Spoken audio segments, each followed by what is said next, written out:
जादुई बादलों का गांव की कहानी। दोस्त, बहुत पुराने जमाने की बात है। एक बहुत छोटा सा गांव रहा करता था जिसका नाम हीरापुर था। हीरापुर में सभी लोग कृषि से जुड़े हुए थे और किस चीज से अपना जीवन का पालन पोषण किया करता था। बहुत पुराने दिनों की बात है। उस गांव में काफी कम आबादी थी और सभी लोग, हीरापुर के जितने भी जनसंख्या थे, वे लोग सभी कृषि पर निर्भर थे।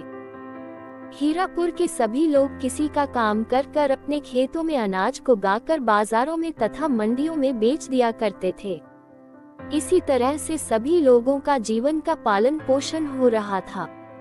हीरापुर नामक गांव में कोई दूध बेचने वाला था, जो आपने डेयरी फार्म बताओ कि बहुत सारे गाय और भैंसों को पालकर दूध निकालकर उसको भेजकर अपना परिवार का पालन पोषण किया करता था।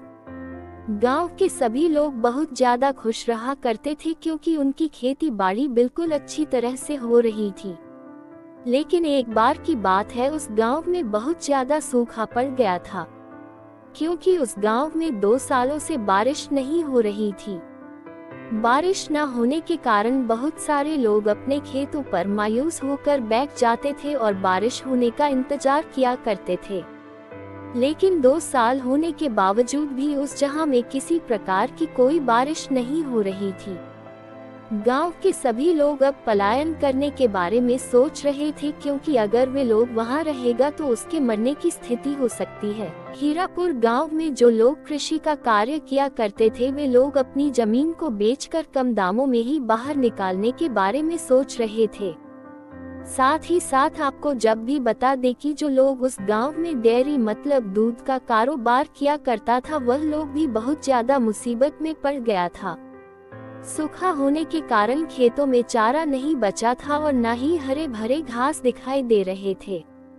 इस प्रकार से पशु को खिलाने के लिए किसी प्रकार का कोई चारा नहीं बचा था और वह हम दूध देने के लायक भी नहीं हो गई थी। गांव के सभी लोग एक जगह इकट्ठा होकर कुछ सोच ही रहे थे कि एक बाबा उसके गांव में आता है। गांव में बाबा को आते हुए देख कह रहा है कि आप लोग बहुत मायूस दिख रहे हैं, क्या कोई परेशानी है आप लोगों को? तभी गांव के सभी लोग कहने लगते हैं कि मुझे बहुत परेशानी है। खैर, आपको इससे कोई दिक्कत नहीं है, आप कहाँ जा रहे हैं ये बताओ। बाबा रुकता है और सभी लोगों से पूछता है, मैं आप लोगों की परेशानी के बारे में जान सकता हूँ? तभी गांव के सभी लोग कहते हैं कि हम लोगों को परेशानी बहुत बड़ी है, आपसे कुछ नहीं होने वाला है। अच्छा होगा कि आप हमारा समय बर्बाद ना करें और अपने रास्ते की तरफ चले हैं। लेकिन फिर भी बाबा अच्छी तरह से पूछता है और कहता है कि मैं भी पहले इसी गाँव में रहता था, उस दिन पहले ही मैं पलायन कर चुका था। तुम सभी लोग कहते हैं कि अच्छा ठीक है, चलो हमारी परेशानी बताते हैं कि हमारे गांव में बारिश ही नहीं हो रही है। श्रीमान बाबा कहता है कि बारिश ना होने के कारण तो मैं यही हूँ क्योंकि मैं इस गांव में आकर बहुत उल्टा सीधा कार्य कर कर भगवान को नाराज करके यहाँ से पलायन कर गया था, जिसका ना से यहाँ की जमीन पर बारिश नहीं हो रही है। फिर उसके बाद वह बाबा अपने थैले से बादल का बीज निकालकर किसानों को देता है और कहता है कि इससे जाओ अपने खेतों में लगा दो, अगले दिन बारिश का पेड़ होगा और तुम्हारे खेतों में काफी ज्यादा बारिश होने लगी, जिससे फसल आपकी खुशी भी आ सकती है। पहले तो कोई विश्वास नहीं किया, लेकिन फिर भी सभी लोग वीर लेकर अपने खेत में लगा दिए हैं। अगले दिन जब सभी लोग खेत पर जाते हैं तो देखते हैं कि सभी को खेतों में बादल का पेड़ आ गया है और पेड़ में छोटे छोटे बादल है। ये लोग सोचा कि चलो कुछ दिन और इंतजार करते हैं, बादल बड़ा हो जाएगा, बारिश हो गए। 2 दिन इंतजार करने के बाद जब वो खेत में जाते हैं तो देखते हैं कि वहाँ बारिश हो की बौछार लगी और बड़े बड़े बादल हो चुके हैं। आप सभी लोगों को बता देगी, वहाँ का जो प्रधानता हुआ बहुत ही ज्यादा खराब किस्म का आदमी था।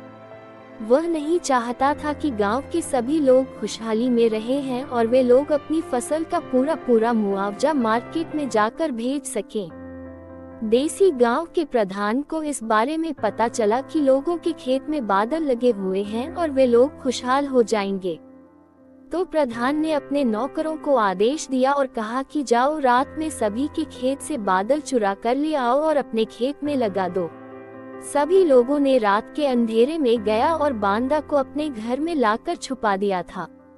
युवाओं के सभी लोग दूसरे दिन घर जाते हैं और अपने खेत पर जाते हैं तो देखते हैं कि खेत में एक भी बादल नहीं है, जिससे सब लोग बहुत ज्यादा दुखी हो जाते हैं और सोचने लेते हैं कि आखिरकार अमर बादल कहाँ चला गया। अच्छी खासी हमारी कमाई होने वाली थी और खेत में फसल होने वाले थे, लेकिन पता नहीं किसकी नजर लग गई है।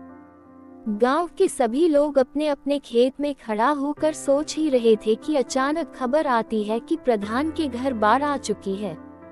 सभी लोग जाकर देखते हैं तो उसके घर में बहुत सारा पानी भरा हुआ था, क्योंकि बादल अपने घर में लेकर चला गया था और बादल पानी हुआ तो उसका घर में बहुत सारा पानी हो गया था। बादल का पानी ज्यादा हो गया था कि प्रधान में डूबने लगा था। उसके बाद प्रधान को तैरना भी नहीं आता था। वह लोगों से मतलब के गांव के लोगों से प्रार्थना विनती करे लगा कर कृपया करके मुझे बचा लीजिए, मैं आगे से ऐसी गलती नहीं करूंगा।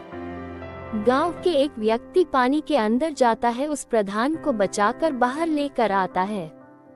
बाहर आते ही प्रधान का होश ठिकाने आ जाता है और कहता है कि आगे से मैं कभी भी लोग लालच नहीं करूंगा और न ही आप सभी को परेशान करूंगा, मुझे क्षमा कर दीजिए।